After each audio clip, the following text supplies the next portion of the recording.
The Your Honor? proceedings of the second day may begin now. Your Honor, I would like to bring to the notice of this court a very important point here today. The public prosecutor said, and the witness Hazrat as well, that he saw Fandi strangling his father. But he also said that Fandi's father never resisted. I'm sure the learned advocate would know that it's only murder when it's done against one's will. This certainly cannot be classified as murder, for sadly, Fandi's father was almost begging for death.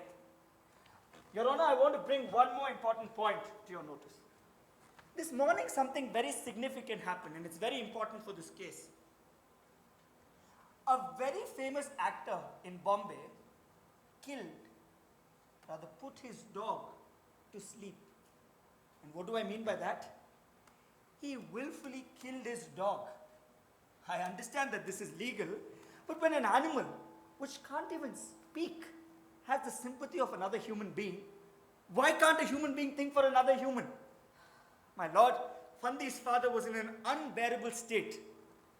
We can argue as much as we want in logic and prose and poetry, but no logic is reasonable when somebody is suffering under immense pain. Is this even morally right?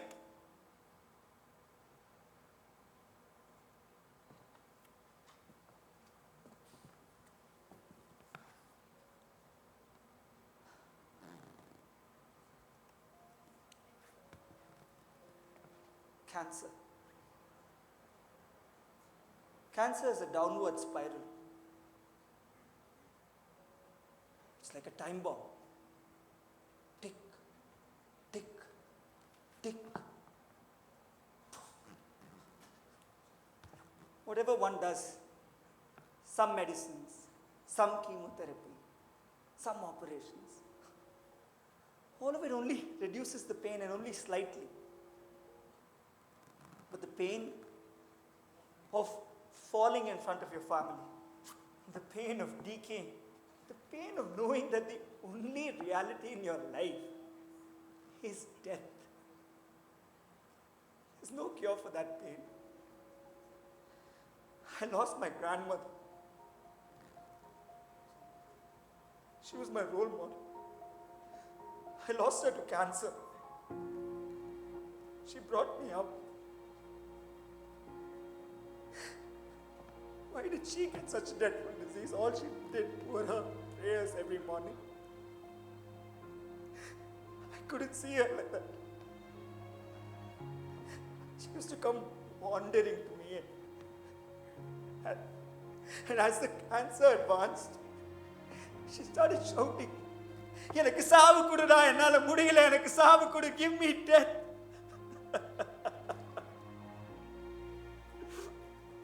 I really couldn't see her like that. It became so bad that one night, even after 4 injections, when her screaming didn't stop, my father, in a fit of desperation, just went to her and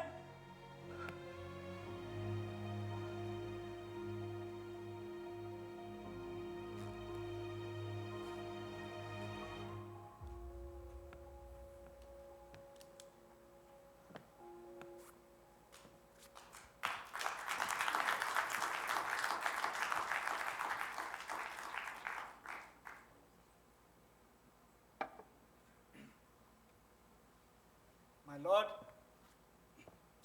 law is meant to be a reformatory tool. It's supposed to mend injustice and reduce the suffering of human beings.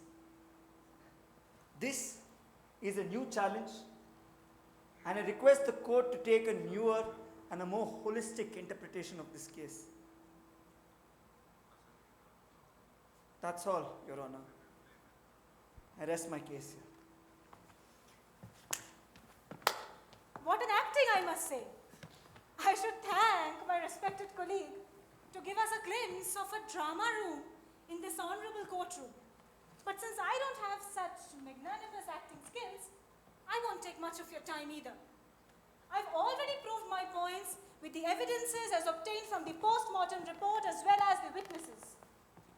Law only assesses a killer if the killer has killed with the intention of killing.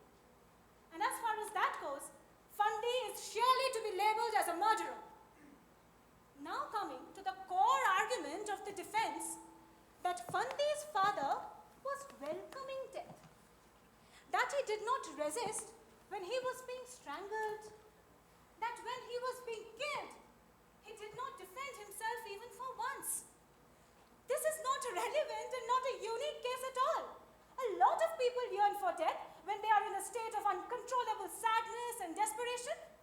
Okay, let me exemplify it. Consider a mother who has lost her child at a very young age. In that moment of extreme pain and anguish, if somebody strangles her, would she have the capacity to defend herself? Would she have the capacity to resist the killer? Would you then justify that killing in the name of active euthanasia? My lord, the larger question here is what kind of society are we moving to? If we allow phenomena like active euthanasia, I'm sure we would be having almost 1,000 cases of unnatural deaths like homicides and suicides almost every single day. Do we want such a society? Do we want such chaos and anarchy to prevail? The matter here is crystal clear. The night that event happened, Fundy was drunk. As soon as he entered the room, he found his father lying on the bed, and his father pleaded to him about his regular morphine injections. Fundy lost his mind. A struggle broke, tussles began, situations went out of control, and in this moment, Fundy strangled his father and killed him to death. Judge Saab, I request you to consider this case from the point of view of maintaining a just and orderly society and not get swayed away by emotions. I request this honorable court to award the death penalty to Fundy under section 302 of the Indian Penal Code. That's all, Your Honor. The court has heard both sides of the argument. The matter is now adjourned.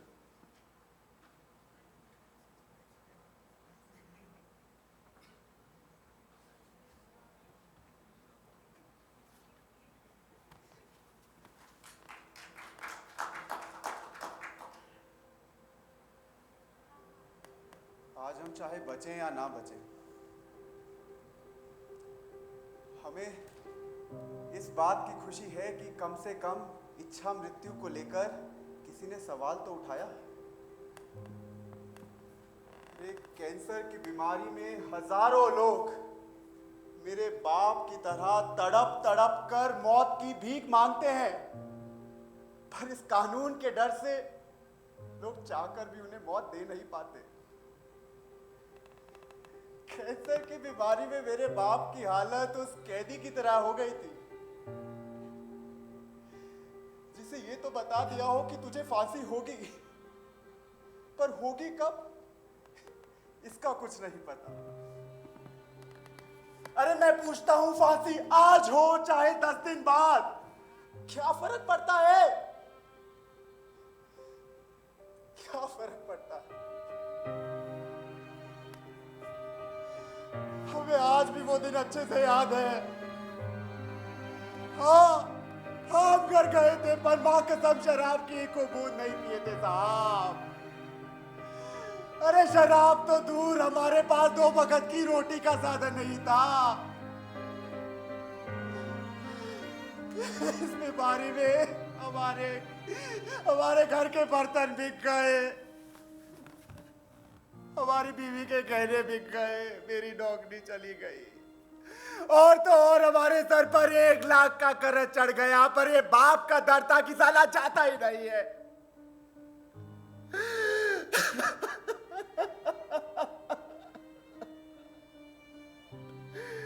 अरे हम तो उसको इलाज करवाने के लिए बंबई भी लेकर गए, पर उसे कोई फर्क नहीं पड़ा। वो चीखता था, चिल्लाता था, कहता था मुझे मौत दे दो, मुझे मरना है, मुझे मौत दे दो। अरे साहब, अंत में तो उसकी हालत इतनी खराब हो गई थी कि वो मॉर्फिन के इंजेक्शन लिए बिना सो नहीं पाता था। पर मुझ गरीब के पास इतने पैसे कहाँ कि मैं उसे इंजेक्शन खरीदूं।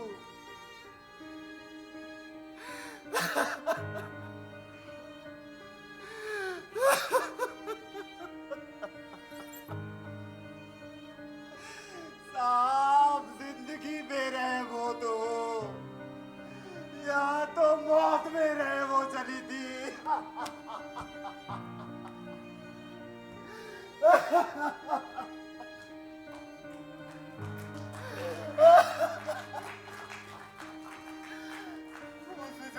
पहुंचा तो मेरे बाप ने मुझसे पूछा, बेटा इंजेक्शन लगेगा? इंजेक्शन लाया है। और मेरे मना करते ही वो चीख चीख के चिल्ला चिल्ला कर रोने लगा, कहने लगा इंजेक्शन दो या मौत दो, इंजेक्शन दो या मौत दो, इंजेक्शन दो या मौत दो। मैं उसे इंजेक्शन तो नहीं दे सकता था, पर मौत तो दे ही सकता था ना। और इसी बीच का मेरे हाथ उसके गले की ओर बढ़ गए और मैंने अपने बाप को गला दबाकर मार दिया, मार दिया मैंने अपने बाप को।